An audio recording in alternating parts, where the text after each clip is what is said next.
अस्सलाम वालेकुम नाजरीन, आज के मेहमान के नए एपिसोड के साथ मैं हूं आपकी मेज़बान सायरा सैयद। और आज के हमारी मेहमान बहुत ही स्ट्रॉन्ग, पैशनेट और बड़ी मस्कुलर हैं। मैं बात कर रही हूँ मरियम अकील की, जो कि एक वेट लिफ्टर हैं। इस वक्त मैं उनके घर में मौजूद हूँ ये जानने के लिए कि आखिर उन्हें क्या सूझी जो वो एक वेट लिफ्टर बनी। आइए। अस्सलाम वालेकुम मरियम, कैसी हैं आप? मैं ठीक ठाक, आप सुनाएं? मैं भी बिल्कुल ठीक ठाक। मरियम, सबसे पहले ये पूछना चाहूँगी, मरियम अकील कौन है? मरियम अकील मरियम मतलब बचपन में आपने वेट लिफ्टिंग भी अब आपने की, और पाकिस्तान में weight lifting as a female करना ये मतलब बहुत ही बड़ी बात है, नहीं? लेकिन ये सब ट्रेनिंग पे डिपेंड करता है। अगर आप एक चीज़ को कंटिन्यूसली करते रहें तो फिर मुझे लगता है हर कोई कर सकता है। अगर आप भी चाहें तो आप भी ट्रेन हो सकते हैं। थोड़ा टाइम लगेगा, जैसे मुझे 7 साल लगे। 7 साल लगे? 7 साल ट्रेनिंग पे लगे मेरी। फिर उसके बाद मैं यहाँ तक पहुँची हूँ। तो अगर बंदा इसको अपनी एक वो बना लेना कि हाँ जी मैं करूँगा और मैं करना चाहता हूँ। मैं तो असल में मेरा तो शुरू हुआ था वेट लॉस जर्नी से। मुझे नहीं पता था कि मैं यहाँ तक पहुँच जाऊँगी। मैं तो अपना वेट लॉस करने के लिए मैंने, क्योंकि मेरे बच्चे हैं, मेरी फैमिली है, तो मैंने अपना वेट पुट ऑन कर लिया था। और मैंने फिर ये एक एम बनाया कि मुझे अपना वज़न कम करना चाहिए। सही। तो वो मैं अपने तो वेट लॉस जर्नी पे थी। तो फिर उसके साथ साथ मैंने अपनी स्ट्रेंथ बिल्डअप करना शुरू की। जब मैंने एक टारगेट बना लिया कि मेरा हाँ जी अब ये इतना वेट ठीक है, तो जब आप वेट लॉस पे आते हैं ना तो फिर आपकी स्ट्रेंथ ख़त्म हो चुकी होती है, क्योंकि आप एक डाइट पे होते हैं, एक स्पेसिफिक डाइट पे होते हैं। तो तब क्या डाइट ले रही थी आप? वो अकॉर्डिंग टू माय ट्रेनर और अकॉर्डिंग टू माय कैलो डाइटिशियन, उसने मुझे अपना मेरा प्लान बना के दिया था। मैं उसको फॉलोअप करती थी, जिसमें मेरे कार्ब्स बिल्कुल थोड़े से थे, फाइबर मेरा ज़्यादा था, और उसमें कह लें कि आप मेरा प्रोटीन उसमें ज़्यादा था। तो इस चीज़ को लेते लेते मेरा जो है वो क्योंकि मेरी प्रोटीन भी मेरी एक लिमिटेड अमाउंट में थी। सही। फिर उसमें मैं जब आपने मेरा एक टारगेटेड वेट था जो कि मैंने ये करना था अचीव 55, मैं यहाँ तक पहुँच गई। अच्छा। तो उसके बाद फिर मेरी स्ट्रेंथ ख़त्म हो गई। तो यानी कि मैं उठ नहीं सकती थी, यानी कि मैं ज़्यादा देर एनर्जेटिक तो हो गई थी, लेकिन मैं थोड़े टाइम के लिए एनर्जेटिक रहती थी। सही है। उसके बाद फिर मैं डल हो जाती थी, क्योंकि मैंने एक 3 साल लगातार एक डाइट की, एक डाइट की। फिर उसके बाद मैंने स्ट्रेंथ ट्रेनिंग की। स्ट्रेंथ से फिर मेरा वेट तो वहीं का वहीं रहा, लेकिन मेरी स्ट्रेंथ डे बाय डे बढ़ती गई। उसमें ये होता है कि आप मसल अपना जो है ना वो उसको बना रहे होते हैं, मसल को टाइम दे रहे होते हैं। उसमें फिर आप सिर्फ प्रोटीन लेते हैं, कार्ब उसमें भी नहीं लेते, लेकिन उसमें आपकी मसल बन रहा होता है, मसल बिल्डअप हो रहा होता है। अच्छा मरियम, कुछ लोग मतलब फीमेल्स ही मोस्टली ऐसी होती हैं जो डाइट तो करती है, डाइटिशियन को भी फॉलो करती है, सारा वो चार्ट और सारा कुछ करती हैं, कीटो डाइट भी है कोई आई थिंक, तो उन्हें फर्क नहीं पड़ता। इसकी क्या वजह लगती है आपको? उसको फिर वो कंटिन्यूस नहीं करती। मैं मान ही नहीं सकती कि बंदा एक अपना माइंड सेट कर ले और फिर उसको फॉलो अप सही तरह नहीं कर रहा, वो नहीं कर सकेगा। अच्छा। फॉर एग्जाम्पल, अब मैंने अपना माइंड सेट बनाया कि मैंने करना है। आप यकीन करें 3 महीने तक लगातार मेरा वेट नहीं गिरा, लेकिन मैं अपने टारगेट से नहीं हटी कि मैंने नहीं करना, कि मैं छोड़ दूंगी। मतलब फुल डिटर्मिनेशन। हाँ, अगर आप एक चीज़ कर रहे हैं उसको फिर लगातार लगे रहे हैं। आपको ये नहीं है कि आपने सुबह दवाई खाई है तो शाम को आपको उसका रिजल्ट बन जाएगा। अब आप देखें ना, मेरी बेटी है अच्छा खासा, मेरी बेटी अब मेरी एक टाइम गुजर गया है मेरी शादी को। और अब मैंने 10 किलो अगर मैंने इतने टाइम में बढ़ाया है, तो क्या मैं 3 महीने में कम करना शुरू कर दूंगी? नहीं। पहले तो मेरी बॉडी तैयार होती है, मेरे डैमेज सेल जो होते हैं वो प्रिपेयर होते हैं, मेरा मसल जो है वो ठीक होता है, उसके बाद हम वेट लॉस पे आते हैं। एकदम से तो वेट लॉस अगर आपने करना है ना तो फिर आप भूखे हो जाएं, मुसलसल भूखे हो जाएं, फिर 2 किलो गिर जाएगा, और भूखे हो जाए, 10 किलो गिर जाएगा, वीकनेस हो जाएगी आपकी, जैसे मैंने आपको बताया। तो ऐसे ही है ना, आप वीक हो जाएंगे। अच्छा, तो ये आपने बिल्कुल सही बात की। हम लोग ना चाहते हैं कि फटाफट से हमें रिजल्ट सामने आ जाए। हम 2 दिन वॉक करते हैं, हम कहते हैं हमारा फ्लैट बेली हो जाए, लेकिन ऐसा तो होता नहीं। अब मेरा बेली, मेरे सी सेक्शन हुआ है, मेरे जो बच्चे, मेरा बेली जो है वो अलग से था, लेकिन अब मेरा फ्लैट हुआ है, बल्कि एब्स भी बने हुए मेरे। तो वाह क्या बात है। अच्छा, एज अ वेट लिफ्टर आपकी फैमिली ने आपको कैसे सपोर्ट किया? मतलब कहानी की यार किस उसमें डायरेक्शन में जा रही है, उसका तो कोई स्कोप ही नहीं, वो भी पाकिस्तान में। नहीं, ऐसा है कि स्कोप तो आप खुद बनाते हैं। ज़रूरी थोड़ी है कि आपकी वाह वाह हो रही है, शाशा हो रही है तो ही स्कोप है। ऐसा तो नहीं है ना।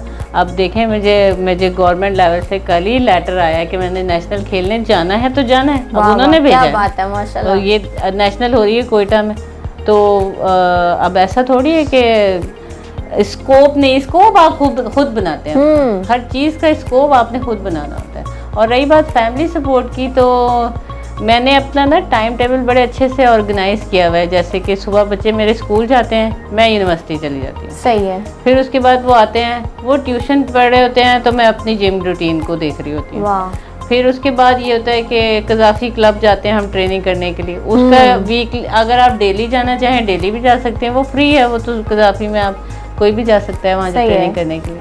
तो वहाँ पे अगर आप डेली जाना चाहें डेली, लेकिन मैं क्योंकि मुझे फैमिली भी देखनी होती है, घर भी देखना होता है, तो मैंने अपना ट्रेनर रखा हुआ है, वो मुझे गाइड करता है यहाँ। अच्छा, वाह क्या बात है। अच्छा मरियम, कहते हैं हर मुश्किल के बाद आसानी है, आपका कितना यकीन है इस बात पर? हर मुश्किल के बाद आसानी है। अगर आप हार्ड वर्क कर रहे हैं ना तो आपको मिलेगा, आपको वो पे ज़रूर करेगा। कोई भी हार्ड वर्क होता है ना, वो आपको पे ज़रूर करता है। आज नहीं तो कल, आज नहीं तो कल, कल नहीं तो परसों, लेकिन एक ना एक दिन जरूर करता है। लेकिन उसमें टाइम लगता है, टाइम बहुत। लेकिन हम लोग इतने इम्पेशेंट होते हैं, हम इंतजार ही नहीं कर पाते। हम कहते वही जैसे दवाई की बात, अभी सुबह खाइए तो शाम में हम फिट फाट हो, तो हमें लगता है दुआओं के साथ भी हमारी इसी तरह से है। उसका ये ना कि हम ना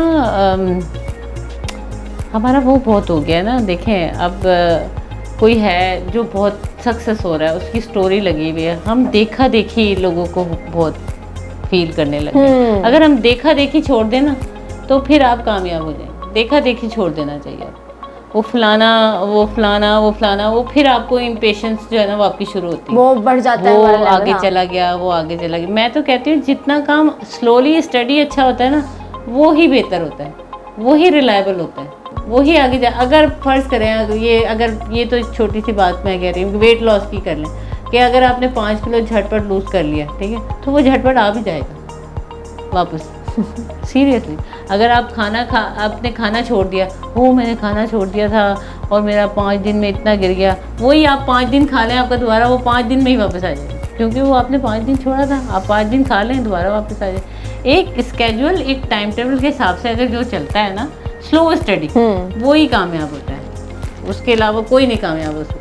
हार्ड वर्क पे करता है, बस आप देखा देखी छोड़। अच्छा, आप माशाल्लाह वेट लिफ्टर भी हैं और एक डिज़ाइनर भी हैं, एक ब्रांड भी है आपका, तो किस तरह से आप सारा कुछ मैनेज कर रही हैं? मैंने अगर देखा जाए ना, तो मैंने अपनी वेट लिफ्टिंग को, मुझे लगता है मैंने सबसे ज़्यादा टाइम दे दिया, प्रायोरिटी पे रखा है उसको, सबसे ज़्यादा टाइम दे दिया। मेरा डिज़ाइनर, मेरा ब्रांड है तो सही, मैं अपने कपड़े डिज़ाइन भी करती हूँ, लेकिन मैंने उसको इतना टाइम नहीं दिया। अगर मैं उसको टाइम, क्योंकि देखें किसी एक चीज़ पे फोकस करना ज़्यादा ज़रूरी होता है। मुझे लगता है वेट लिफ्टिंग पे बहुत ज़्यादा फोकस कर लिया। हालांकि आप कह रही हैं उसका स्कोप कोई नहीं है, मेरी इतनी वाह शावा नहीं है, लेकिन फिर भी ये है कि मैंने एक चीज़ को लगता है कि वो बना लिया अपना। डिज़ाइनिंग की बात यह है कि क्योंकि मैंने अभी उसकी इतनी रजिस्ट्रेशन वगैरह नहीं कराई है अपने ब्रांड की, तो इस वजह से मैं फ्रीलांसिंग काम करती हूँ। और वो ये होता है कोई मुझे जानता है तो ही मुझसे काम करे। अब आप फॉर एग्जांपल, अगर मैंने वेबसाइट भी बनाई हुई है तो मुझ पर कौन ट्रस्ट करेगा? अगर मैंने 18,000 का एक सूट लगाया हुआ है तो मुझे तो कोई नहीं जानता ना। मेरा नाच साज के नाम से ब्रांड है, मुझे कोई नहीं जानता, मुझे क्यों कोई 16,000 का ड्रेस ऑर्डर करे? वो तो मारिया भी कोई या किसी और को ना ऑर्डर कर दे, क्योंकि वो रिलायबल है, निशात वाले हो गए या कोई और ब्रांड हो गया, ठीक है ना।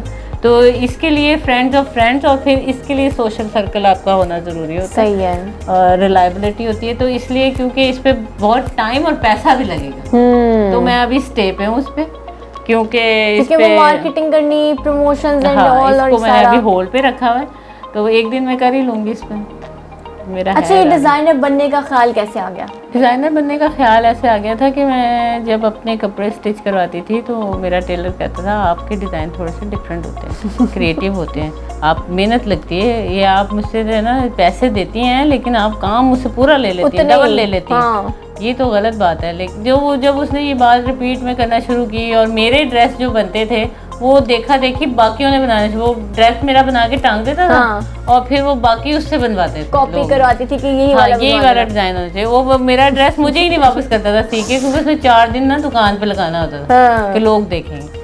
तो मैंने कहा अगर ऐसी बात है तो फिर मैंने उसको लोगों से ऑर्डर ले लेके देना शुरू किया। वाह, मेरे क्या बात डिज़ाइन है। मेरे ही टेलर को।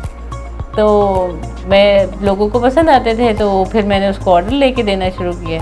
फिर उसके बाद मैंने थोड़ा सा प्रोफेशनली भी काम किया। मैंने कई ब्रांड्स के साथ ना अपने ड्रेस बना के उन्हें अपने स्केचेस, अपने डिज़ाइन देना शुरू किए। वो भी काफ़ी हद तक कामयाब हुए।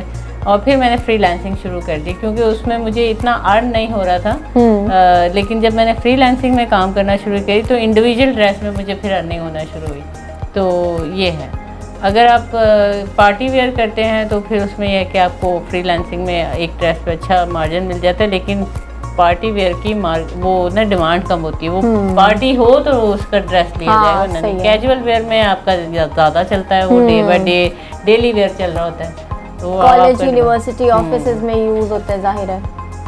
तो अब मेरा है इरादा, मैं डिग्री कर रही हूँ इंशाल्लाह। हाँ, यही पूछने लगी थी, आप कह रही है कि आप यूनिवर्सिटी भी जाती हैं, ये क्या सीन है? तो मैं, क्योंकि मैं डिज़ाइनर ज़रूर हूँ लेकिन मैंने इसको स्टडी नहीं किया। अच्छा। तो मैं ये जो है 4 साल की पूरी डिग्री इसको स्टडी करना चाह रही हूँ और अब अल्हम्दुलिल्लाह एंड पे है, मेरा लास्ट सेमेस्टर है। अच्छा, आपका ये डिज़ाइनर वाला एक्सपीरियंस अच्छा जा रहा है? ये बहुत अच्छा जा रहा है। इसमें आपको एक्सपोजर मिलता है, आपको ब्रांड्स के साथ काम करने का मौका मिलता है, आपको अपॉर्चुनिटी होती है, आप अपना खुद ब्रांड लॉन्च करते हैं। और एक देखें ना, एक आप अपनी मिसाल ले लें, एक एंकर है, अगर मेरा दिल कर रहा है एंकर बनने का, मैं मुसलसल कहूँ कि मैंने एंकर बनना है, मैंने एंकर बनना है, ठीक है ना। अब मेरे कहने में और एक मैथ कम्युनिकेशन का बच्चा पढ़कर आ रहा है, उसके कहने में फ़र्क है। हाँ बिल्कुल है ना।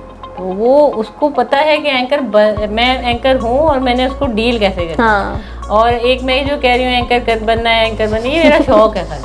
आप इसी तरह सिंगिंग में भी देख लें, अगर कोई चाहता है मैं सिंगिंग करूँ तो अगर एक है, क्योंकि मैं जो होता है ना, अगर जो डिज़ाइनर है उसने स्टडी किया तो उसके अंदर पेशन आ जाता है। उसको पता होता है कि अब मैंने कैसे मूव करना है, इंतज़ार आ जाता है उसके अंदर, उसको पता चल जाता है कि भाई कैसे आगे चलना है, मार्केट में कैसे है। और जो नहीं जिसको पता वो तो कहता है मैं यार मेरा ये क्यों नहीं हो रहा, मेरा वो क्यों नहीं हो रहा, ये है। मतलब पढ़ाई करके हमें पता चलता है कि हर चीज़ को सीख के अगर आप करें ना तो फिर उसकी वैल्यू भी होती है और वर्थ भी होती है।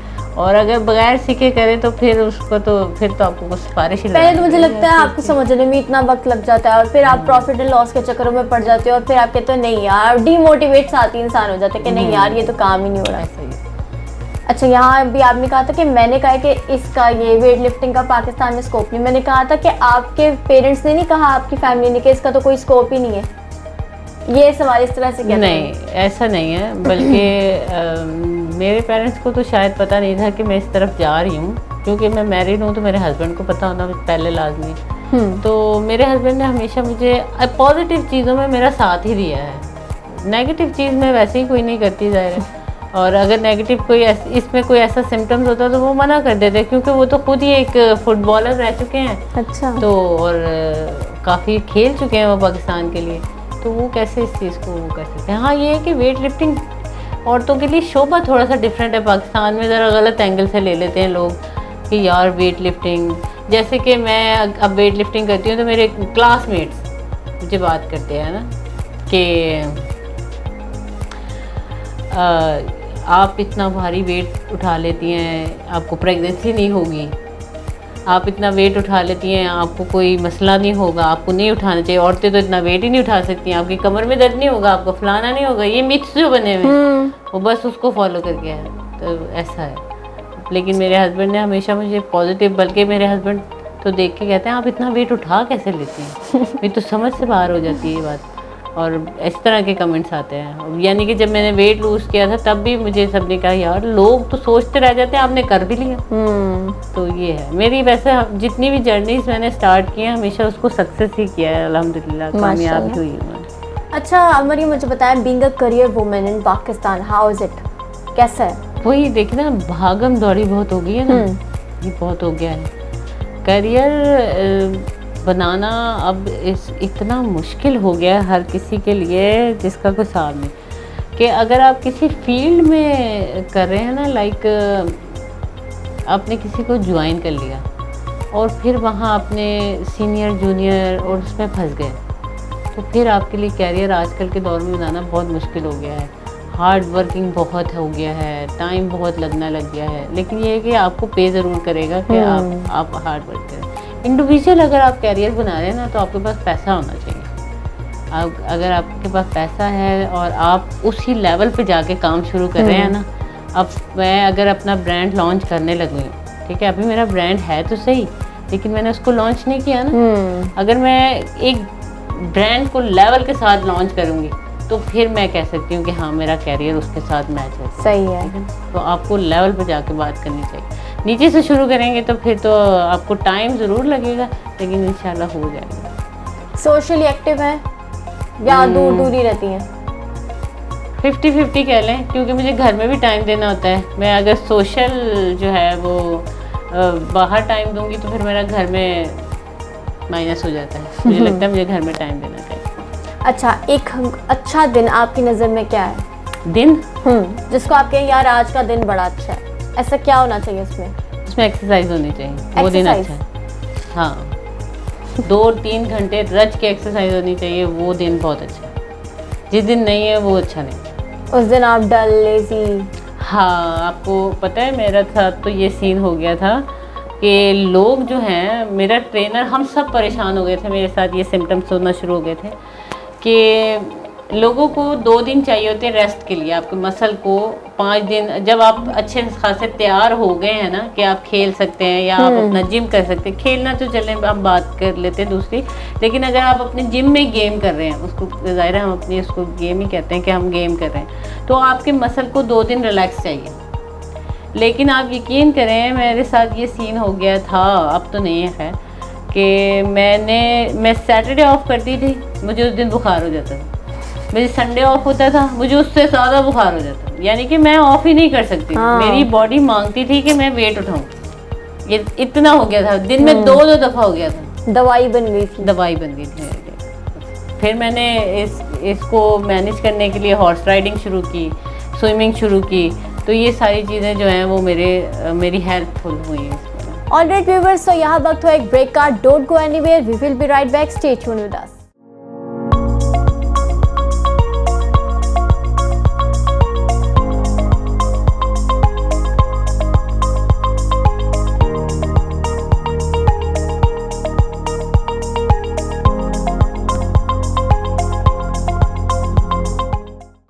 वेलकम बैक नाजरीन। तो आज के हमारी मेहमान है मरियम अकील। मरियम, मुझे ये बताइए कि हाथ मिलाकर चलो, क्या आइडिया इसके पीछे?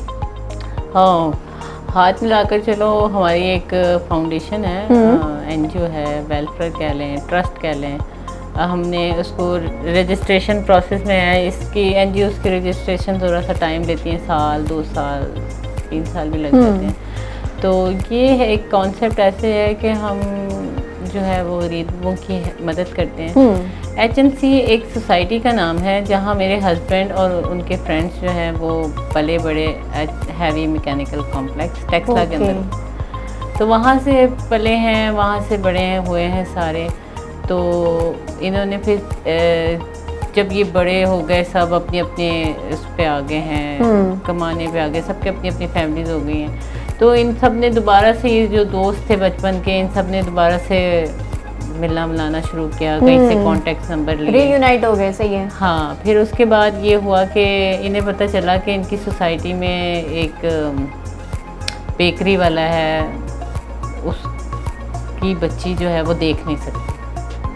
इन सब ने पैसे जमा किए। उन्होंने कहा भाई अगर इसकी बच्ची पे इतना ऑपरेशन पे पैसे लगते हैं तो हम क्यों ना उसकी ऑपरेशन करा दें। तो वो बचपन से पैदाइशी देख नहीं सकती थी। अच्छा। उसका ऑपरेशन कराया सबने मिलके, तो उसने देखना शुरू कर दिया। माशाल्लाह, क्या बात है। फिर उसके बाद इन्होंने वहीं पे शादी कराई है बच्चियों की, काफ़ी सारी, क्या बात किडनी है। ट्रांसप्लांट कराए। फिर ये कि आपस में मिलके ये कराते रहे। तो इन्होंने कहा क्यों ना हम एक NGO बना लें।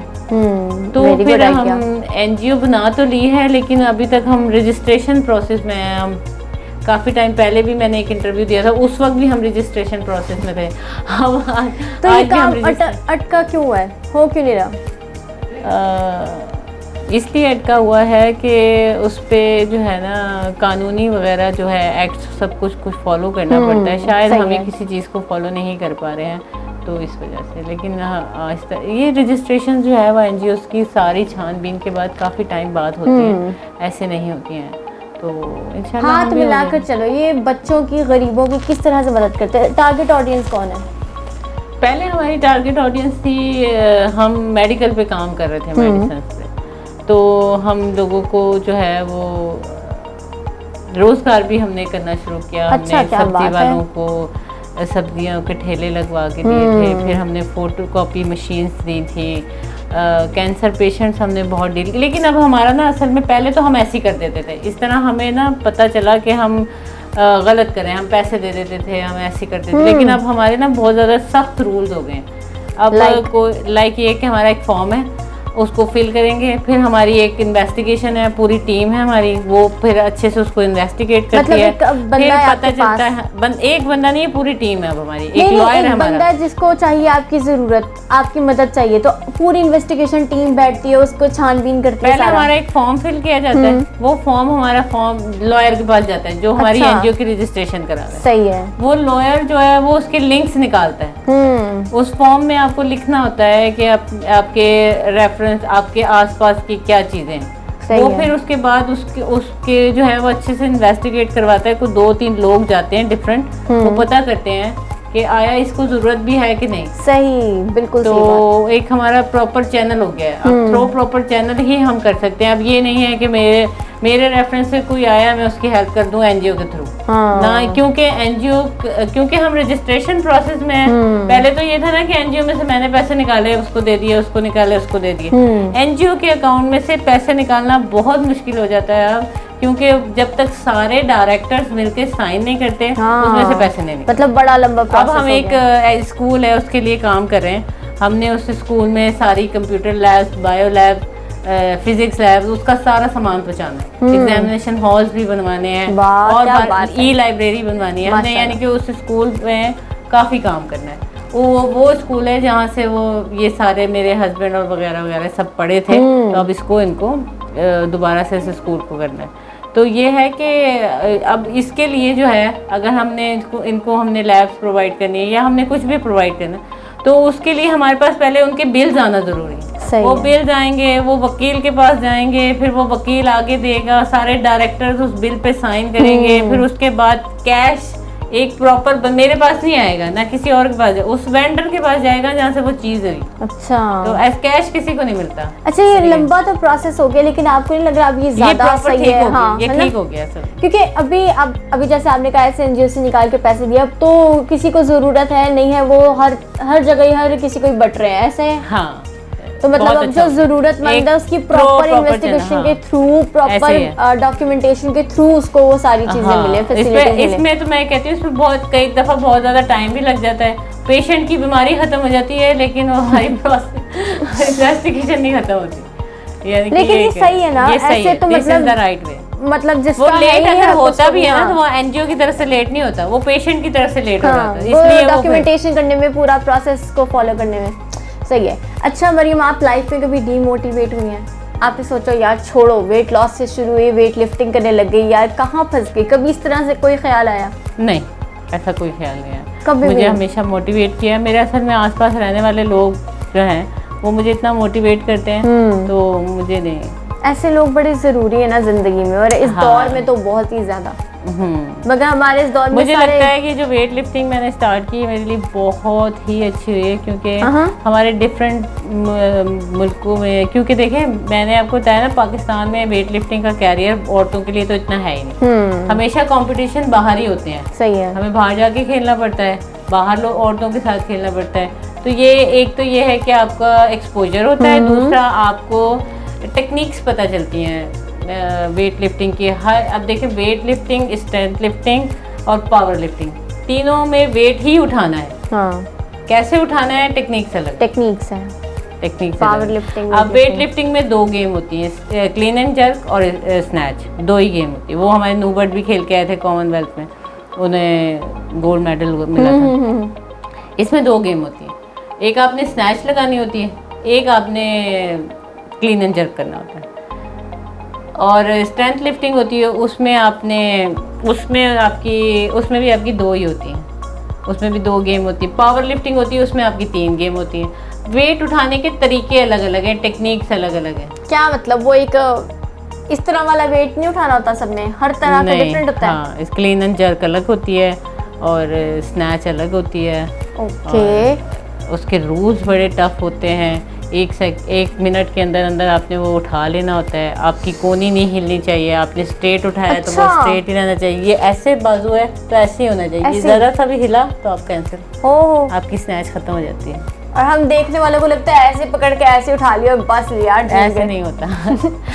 ऐसे किसी में भी नहीं है। ये तीनों वेट लिफ्टिंग की गेम है, स्ट्रेंथ लिफ्टिंग, पावर लिफ्टिंग। ऐसे उठाने वाला, नीचे से उठाने वाला कहीं से भी नहीं। अच्छा, मतलब मैं वो बता रही हूँ, मुझे लगता ही है कि ऐसे बस उठा लिया और बस नहीं। पावर लिफ्टिंग में आपकी, स्ट्रेंथ लिफ्टिंग में आपकी डेड होती है। डेड लिफ्ट वो भी आपने पीछे से उठानी होती है, आप फ्रंट से नहीं उठानी होती। अच्छा, हाँ ऐसे। इतनी टेक्निक्स, और हम देखने वालों को इंक्लाइन बेंच होती है आपकी। इंक्लाइन बेंच होती है। इंक्लाइन बेंच आपने बेंच के ऊपर करनी होती है और फिर वो आपका वेट जो है वो तकरीबन नीचे तक ऐसे आता है। फिर आपने उसको ऊपर लेके, कोनी आपकी बिल्कुल नहीं हिलनी चाहिए, स्ट्रेट रहना चाहिए। ज़रा सा भी, क्योंकि वो आपको कैमरा वॉच कर रहा होता है, तो यहाँ तो फिर आप गुजारा कर लेते हैं। इंटरनेशनल लेवल पर जब आप खेल रहे होते हैं, आपका एक सेकेंड नोट कर रहे होते हैं। एक माइनर सी मिस्टेक होती है। आपके पास एक कार्ड होता है, वो अपनी वीडियो चलवा के दोबारा देख सकते हैं। हाँ। आप क्लेम कर सकते हैं कि भाई आपने गलत नो कर दिया है इसको। जैसे नो बॉल हो गई है ना, नो लिफ्ट कर दिया आपने, ये गलत नो लिफ्ट कर दिया। उसको फिर चेक कराते हैं, एक सेकंड जो है वो आपका चला के दिखाते हैं, वो आपको निकाल के दिखा देते हैं आपकी कहाँ ये हो। 3 रेफरी बैठे होते हैं, 4 कोच बैठे होते हैं। वो बहुत टफ गेम होती है। तो मरियम, पाकिस्तान में तो इस तरह के ट्रेनर्स हैं जो आप लोगों को इतनी बारीकियों से ट्रेन करें? हाँ है, हमारे यहाँ है इस तरह के कोचिंग सेंटर्स नहीं है। नेशनल लेवल पे खिलाड़ी को तैयार किया जा रहा होता है और इस तरह के ट्रेनर हैं जो आपको तैयार करते हैं। नेशनल लेवल पे भी हैं। अगर आप प्राइवेट रखना चाहें प्राइवेट रख लें। मैंने नेशनल पे भी सीखा है, प्राइवेट अपने मैंने 2 कोच रखे हैं। क्या वो ट्रेनर सर्टिफाइड होते हैं? हाँ, सर्टिफाइड से ही सीखें तो ही आपको मज़ा है, वरना फिर नहीं। अच्छा मरियम, अभी आपने बड़ी खूबसूरत बात बताई कि आपके जो हस्बैंड है वो आपको बड़ा पॉजिटिवली सपोर्ट करते हैं, लेकिन जो हमारे माशरे में तलाक की शरह है ना, वो बहुत दिन ब दिन बढ़ रही है। आपको क्या लगती है उसकी वजह? एक दूसरे की एक्सेप्टेंस और लाइफ में बिल्कुल क्लियर होकर चलना, झूठ नहीं बोलना। एक दूसरे के साथ बिल्कुल अगर आप क्लियर होके चल रहे हैं ना, तो मुझे नहीं लगता कि इसकी ज़रूरत कोई शादी चाहिए। ट्रस्ट डेवलप करना ये एक है। अगर आपका ट्रस्ट डेवलप हो गया है ना, तो फिर आप, मेरे ख्याल से आप कुछ भी करें, आपका हस्बैंड आपको कुछ नहीं करेगा। ये बहुत ज़रूरी है। अच्छा, एक्सेप्टेंस किस उसमें आपने कहा है? एक्सेप्टेंस ये है कि मेंटली एक दूसरे को जो है ना, अब फॉर एग्जांपल अगर मैंने मेरे हस्बैंड की जॉब बहुत टफ है, वो उन्होंने बाहर बहुत टाइम देना होता है। अब मेरी जब शादी हुई है तो मैं उसे मेंटली एक्सेप्ट करके आई हूँ। जब मैंने उसे मेंटली एक्सेप्ट कर लिया है तो फिर मेरा शादी के बाद इस चीज़ पे लड़ना बनता ही नहीं है ना कि आपने तो टाइम ही नहीं, आपकी तो जॉब ही ऐसी है, आप तो घर ही नहीं आते। तो जब आप मेंटली एक्सेप्ट करके किसी चीज़ को आ रहे हैं, फिर आपका लड़ाई का क्या रीज़न, फिर सवाल ही नहीं बनता। तो मेंटली एक्सेप्ट करनी चाहिए चीज़ों को। अब फॉर एग्जांपल अगर मेरे हस्बैंड को पता है कि मैंने वेट लिफ्टिंग स्टार्ट कर दी है, तो उन्हें पता होगा मैंने नेशनल भी खेलना है, मैंने इंटरनेशनल भी खेलना है, मैंने यहाँ भी जाना है, मैंने वहाँ भी जाना है, तो उन्होंने मुझे मेंटली एक्सेप्ट करके इजाज़त दी, क्योंकि वो खुद फुटबॉलर हैं तो उनको पता है गेम्स में क्या हो रहा है। हाँ। तो अगर उन्हें नहीं पता होता तो वो मेंटली एक्सेप्ट नहीं करते, मुझे इजाज़त नहीं देते। अच्छा, ये भी होता है ना कि लड़का लड़की में बड़े फ्लॉज होते हैं, तो हम लोग शायद निकालना चाहते हैं कि हमारा जो पार्टनर्स में फलाना फ्लॉ ख़त्म कर दे, ऐसा हो जाए वैसा हो जाए, तो हम उसको एक्सेप्ट नहीं कर रहे होते और हम उसकी खामियां ही उसे गिनवा रहे होते हैं। नहीं, हर बंदे को आप उसकी क्वालिटीज़ और खूबियों और खामियों के साथ एक्सेप्ट करें। हर बंदे को, हर किसी के लिए ये ज़रूरी होता है। ज़रूरी नहीं है सिर्फ खूबियाँ ही मिलेंगी, आपको खामियां भी मिलेंगी। और आप एक दूसरे के साथ रह के फिर खुद से अगर चाहें ना, तो बाय फोर्स नहीं किसी को कहें कि आप, मुझे ये अच्छा लगता है तो आप में ये होना चाहिए। नहीं, अगर सामने वाले को लगता है तो वो खुद ही अपने आप को बदलेगा, वरना नहीं, किसी बाय फोर्स किसी को नहीं बदलेगा। मतलब उसका होना, उसका मतलब मानना, इकरार करना इस बात से वो लाजिम है। अच्छा मुझे बताएं, फेमिनिज्म को सपोर्ट करती हैं आप? मुझे तो लगता है कि जेंडर इक्वलिटी ही तो चल रही है। पता नहीं क्यों लोग कहते हैं औरतों मर्दों को साथ चलना चाहिए। अब देखें, मैं वेट लिफ्टिंग कर रही हूँ, हाँ। मर्द भी वेट लिफ्टिंग करते हाँ। हैं, तो ये जेंडर इक्वलिटी में आता है ना? है ना। तो कई लोग, औरतें सोचती हैं ये नहीं होना चाहिए, लेकिन देखें उन्होंने इक्वलिटी पे रखा है तो औरतें भी कर रही हैं ना। और औरतों को चाहिए क्या, मुझे लगता है सारे हकूक, मेरे हस्बैंड मुझे सारे हकूक पूरे करके देते हैं। मुझे लगता है मैं अपने हस्बैंड से बढ़ चढ़ के काम कर रही होती हूँ, वो बेचारे पीछे रह जाते हैं। तो मुझे नहीं लगता कि आजकल के दौर में मांग नहीं पड़ती है कि जेंडर इक्वलिटी होनी चाहिए। तो ये औरत मार्च वाला सीन कहाँ से आ गया, ये कॉन्सेप्ट कहाँ से आ गया पाकिस्तान में? और औरत मार्च में तो ये इतनी पॉजिटिविटी वाली बातें ही नहीं होती हैं। नहीं थी, उनसे ही पूछें जो औरत मार्च लेके बैठे हैं ना, हम उसमें कभी गए हैं ना मुझे लगता है। आप फेमिनिज्म को सपोर्ट करती हैं बट नॉट औरत मार्च? हाँ, फेमिनिज्म को मैं सपोर्ट करती हूँ, औरतों के हकूक़ होने चाहिए और हैं भी, लेकिन एक सर्कमस्टेंसेस के अंदर रह के जो अगर आप उसे पूरे करें तो ठीक है। देखें हमारा इस्लाम भी तो कुछ कह रहा है ना, बिल्कुल तो बिल्कुल करना चाहिए ना। अगर उसमें थोड़ी बहुत पाबंदियाँ लगाई गई हैं इस्लाम में, तो उसको जो मर्ज़ी कह लें, उसको जेंडर इक्वलिटी औरत मार्च वाले आके कर जो मर्ज़ी कर लें, उसको नहीं बदल सकते हैं। अच्छा मरियम, आप न्यूज़ का कोई शौक़ रखती हैं, कोई देखती हैं, क्या हालात हाज़िरा पे नज़र डालती हैं? हाँ। तो मुल्की हालात जो आजकल चल रहे हैं उनके बारे में क्या कहेंगी आप? मुल्की हालात बड़ा डिसऑर्डर में जा रहा है हमारा मुल्क। कभी कभी तो मुझे लगता है कि हमें आज़ाद होना ही नहीं चाहिए क्योंकि हम जो हमारे साथ जो है ना हम किसी रूल्स को फॉलो करते हैं, ना हम किसी अमेंडमेंट्स को फॉलो करते हैं, ना हम किसी कॉन्स्टिट्यूशन को मानते हैं, ना हम पार्लियामेंट को मानते हैं। जो हमारी आवाम का हाल है ना, वो डंडे सोटो वाला हाल है। तो मैं तो कहती हूँ हमें आज़ाद होना ही नहीं चाहिए था। ना हम आज़ाद होते हैं, वही हमारे साथ जो है ना वो हो रहा था ना, जो हो रहा था, हम वैसे ठीक होने वाली कौम है, ऐसे नहीं हमने ठीक होना। अब नहीं डंडे चल रहे क्या? डंडे चल रहे हैं, लेकिन ये है कि वो पार्टियों वाइज चल रहे हैं ना, इसकी पार्टी के लिए उसको मार दो, उसकी पार्टी के लिए उसको मार दो, मुल्क के लिए थोड़ी चल रहे हैं।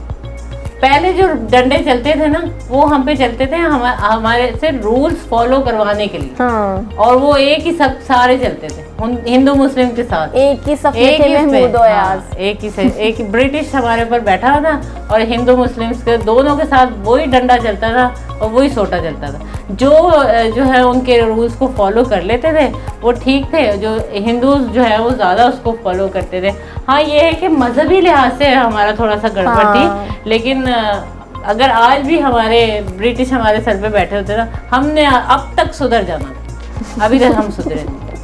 आप यकीन करें कि अब कितने साल हमें आज़ाद हो गए, 1 इंच भी हमने पाकिस्तान का जीता, 1 इंच भी बढ़ाया, कश्मीर वहीं का वहीं, 1 इंच भी हमें मिला है। जो हमारी फौज जो भी कर रही है, हमने 1 इंच भी पाकिस्तान में इजाफा कराया, वही आज़ाद मुल्क लेके बैठे हैं, उसी को सुधार ही नहीं सकते। और हम कश्मीर आज़ाद कराएंगे, हम कश्मीर आज़ाद कराएंगे, करा लेंगे। 1 इंच तो हमें मिला नहीं। ऑलरेडी इस बातों का सिलसिला ऐसे जारी रहेगा, लेकिन यहाँ वक्त हो एक छोटे से ब्रेक का, so don't go anywhere, stay tuned with us.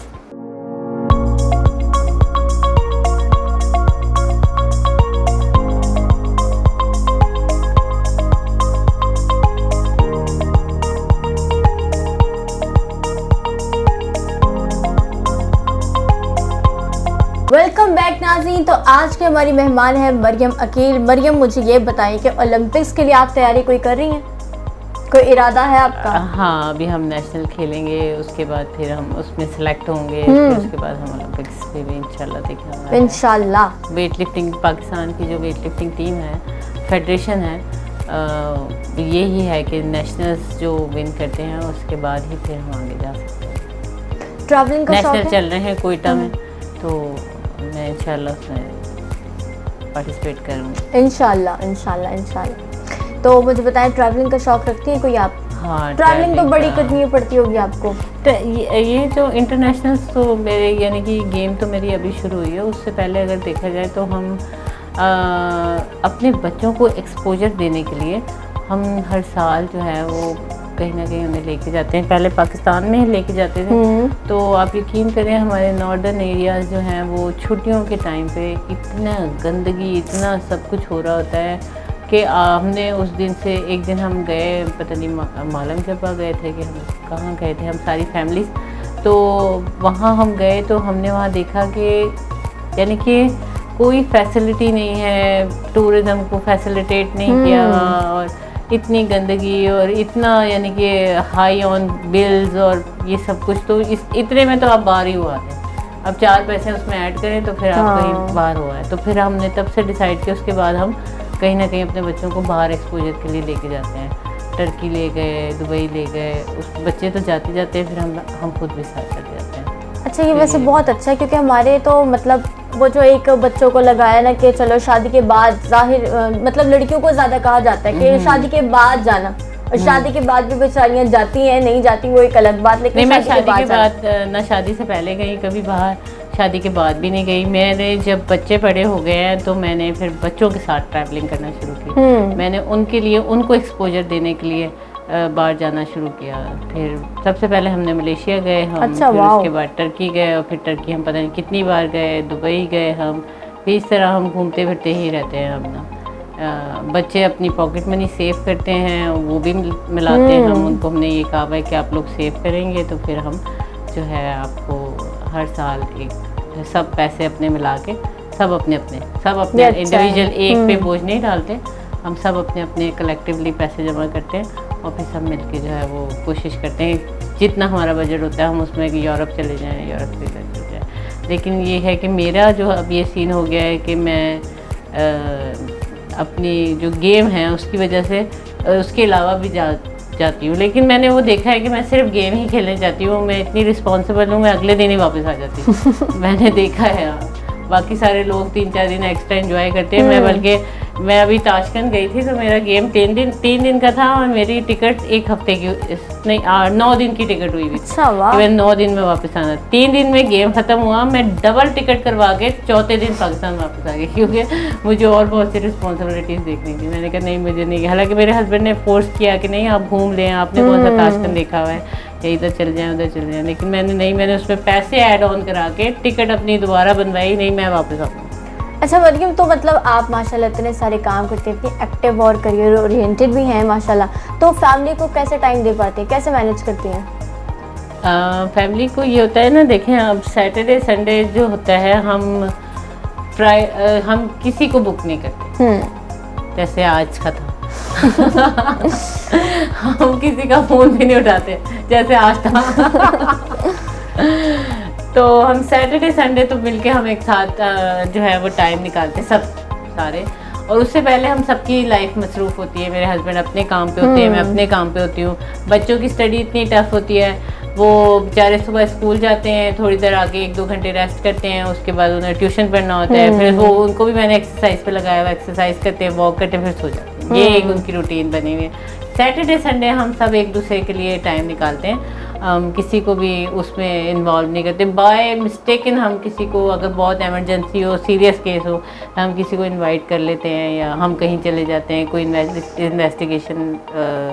Invitation आता है, सॉरी, तो हम उसको एक्सेप्ट कर लेते हैं। अदरवाइज हमने एक दूसरे को फैमिली में टाइम देना, घर पे रहते हैं, घर पे रहते हैं, नहीं घर बाहर निकलते हैं, फैमिली के साथ निकलते हैं, मतलब अपना आपस में आप लोग क्वालिटी टाइम एंजॉय करते हैं, उसमें हम किसी थर्ड पर्सन को इन्वॉल्व नहीं करते। क्या बात है। ऐसे कोई बड़ा अच्छा टाइम गुजर रहा है अल्हम्दुलिल्लाह। कोई अधूरी ख्वाहिश जो आपको लगता है कि है अभी? अधूरी तो कोई भी नहीं है। बच्चे हमारा जो मेनली होता है वो एसिड होता है। मेरे बच्चे अच्छे पढ़ रहे हैं और अच्छे रिस्पेक्टेबल सबको वे में रिस्पेक्ट देते हैं और लेते भी हैं। तो यही है कि मेरे बच्चे कैरियर ओरिएंटेड हों, आगे जाके अच्छा पढ़ें, और जाहिर है बस यही है। और मेरी विश कोई ऐसी नहीं है कि अधूरी रह गई और ये पूरी हो। मैं तो कहती हूँ कि जितना मैं डिज़र्व नहीं करती थी, अल्लाह मैंने उससे ज़्यादा मेरी झोली में डाला। माशाल्लाह माशाल्लाह। ज़िंदगी का कोई रिग्रेट? कोई रिग्रेट नहीं लाइफ में, कोई भी नहीं। मैंने बहुत मेहनत की है, और मैं आज अगर यहाँ पे बैठी हुई हूँ तो वो मेरी अपनी मेहनत का फल है। और मेरे हस्बैंड ने मुझे लाइफ के बहुत सारे लेसन दिए हैं। अगर मेरे अंदर कोई कमी बेशी थी 19-20 थी, तो मैंने अपने हस्बैंड से बहुत कुछ सीखा है। माशाल्लाह। कोई कमी जो आप महसूस करती हो? कोई कमी महसूस नहीं करती। कोई, अल्हम्दुलिल्लाह मेरी पूरी फैमिली बड़ी अच्छे से है। खाने में क्या कुछ पसंद है आपको? खाने में आप कैसे सोच सकती हैं कि मैं कुछ खाती होंगी? चीज़ मेरी बंद होती है जब मैंने खेलना होता है। हमारा ये होता है कि हमने वेट कैटेगरी में खेलना होता है, ठीक है? तो अच्छा। या तो 2 किलो वेट बढ़ा के खेलना होता है या कम खेलना होता है। जो वेट लिफ्टिंग होती है ना, उसके जो वेट आपके सेट हुए होते हैं वो 10 किलो के वेट के साथ होते हैं, यानी कि 50, 60, 70, 80। अब अगर फर्ज करें मेरा 55 है तो मैं ना 50 में हूँ ना मैं 60 में हूँ, मैं 55 में हूँ। मैं अगर खेलना चाहूँगी तो मैं 60 में खेलूँगी। अच्छा। अब मैं चाहती हूँ तो मैं बढ़ा लूँ उसे, नहीं चाहती तो मैं 55 में भी खेल सकती हूँ। लेकिन 55 में अगर मैं 60 वाला गेम खेल रही हूँ तो जिसने 60 में वजन उठा रहा है डेफिनेटली वो ज़्यादा ही उठाएगा। मतलब तो फिर वो मुझे बढ़ाना पड़ता है। कॉम्प्रोमाइज़ कर रही हैं खाने पे? कंप्रोमाइज़ क्या करना होता है, ये होता है आपने अगर बढ़ाना है वेट तो आप खाई जाए, नहीं आपने, वो आपकी स्ट्रेंथ बढ़ाती है, फिर वो आप उसमें कार्ब भी खाएं, सब कुछ खाएं। और फिर अगर आपने वेट कम करके खेलना होता है तो आपको बहुत सारी चीज़ों पे एहतियात करनी होती है, सिर्फ प्रोटीन लेना होता है खेलने से पहले। फिर आपको बहुत सारी कई दफ़ा तो आपको पानी और नमक भी बंद हो जाता है। हाँ, मैंने किया है ऐसा। मैं 3 महीने तक मैंने नमक नहीं खाया था। हाँ। कोई चीट डे है आपका?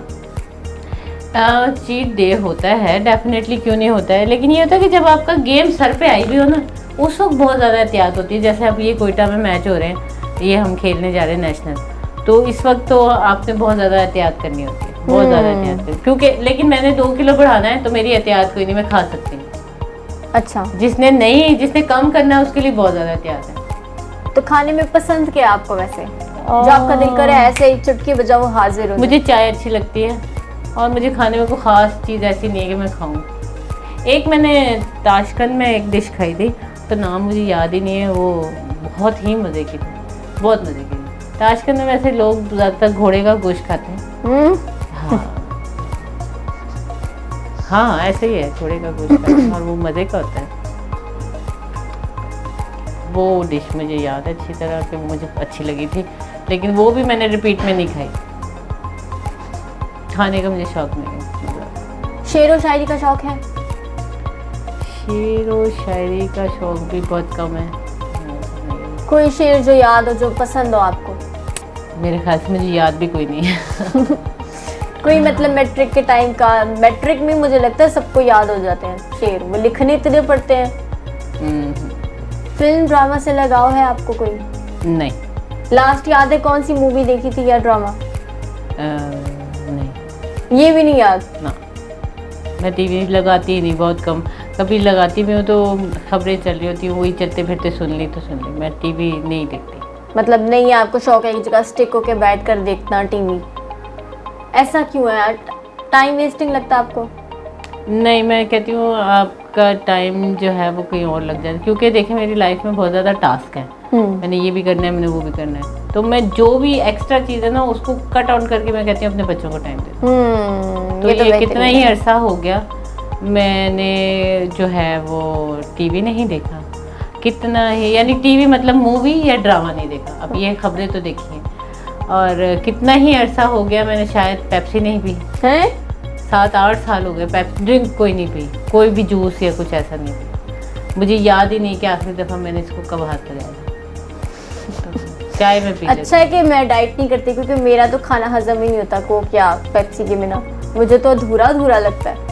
हाँ, सबका अपना अपना होता है। एक दफ़ा आप अपना वो बना लेना स्केड्यूल, तो फिर आपको अजीब सा ही लगता है, यार ये मैंने अपनी लाइफ में क्या। लेकिन ये भी बड़ी बात है कि आपने अगर स्केड्यूल बनाया या जो भी डाइट प्लान है आप उसको इतने अच्छे से स्ट्रिक्टली फॉलो भी कर रही हैं। हाँ। वरना लोग तो हफ्ता 3 दिन में मार खा जाते हैं। हाँ। वो कहते हैं यार छोड़ो बस ठीक है खाओ। नहीं, कोई ये करने वाले करते भी। अब हमारा जिम है जिसमें हम जाते हैं, ये सामने हमारी सोसाइटी में ही है वलेंशिया में, तो कसरत उसका नाम है, तो वहाँ पे हम जाते हैं। मैंने वहाँ कई और लोग भी देखे हैं जो एक दफ़ा पक्के हो जाएं तो वो ऐसा वैसे मर्दों में ज़्यादा होता है, औरतों में ये चीज़ नहीं होती। मर्द अगर पक्के हो गए वो पक्के हुआ, आप जो मर्जी कर लें, उन्होंने नहीं खाना। अगर उन्होंने खाना है तो खाना है। जैसे मैंने देखा है, अब मेरा ट्रेनर है, वो एक टाइम आता है वो इतनी स्ट्रिक्ट डाइट पे होता है, फिर उस एक टाइम आता है वो पिज़्ज़े खा रहा होता है मंगा के, उसने वेट बढ़ाना होता है, तो वो पक्के हो जाते हैं फिर हम लोग। तो मेरा स्केड्यूल कह लो मर्दों जैसा ही है, मैं इस कदर ढीठ हो गई करना है तो करना है, नहीं करना तो नहीं करना। अच्छा मरियम, एक सवाल जो मैं हर किसी से करती हूँ, आपके नज़दीक ज़िंदगी क्या है? ज़िंदगी एक बहुत खूबसूरत चीज़ है और अल्लाह में अगर आपको नमाज देते हैं उसको अच्छे से गुजारें और उसको ना एक अच्छा सा फ़न लेके लें कि बस एक चीज़ है कि आप ना किसी को देखा देखी छोड़ दें। हर बंदे ने टाइम लगा के हर चीज़ बनाई होती है, उतना टाइम आप भी लगाएंगे तो आप भी उस लेवल पे पहुंच जाएंगे। तो बस देखा देखी एक दूसरे के अगर हम उसे छोड़ देना तो ज़िंदगी बड़ी अच्छी चिल होके। बहुत खूबसूरत बात की, लेकिन हम लोग ना टाइम लगा के खुद मेहनत नहीं करते, हम उस बंदे को नज़र लगा रहे होते हैं, उसके मुकाम पे पहुंचने के लिए उसको नज़र लगा देते हैं, वहाँ पे खुद ही बैठे रहते हैं। नहीं, वो असल में लग रहा होता है कि आप नज़र लगा रहे होते हैं, असल में आप अपने आप को ज़ाया कर रहे हो। एग्जैक्टली, नज़र नहीं लगती उसको, आप अपना आप ख़राब कर रहे हो। वो तो बेचारा बन गया जो बनना था। Thank you very much Mariam, आपके कीमती वक्त का बहुत शुक्रिया, आपसे बातें की बहुत अच्छा लगा। So viewers, this is all for today. I will catch you all with a new मेहमान and a new episode. Till then I am signing off. अल्लाह हाफिज़।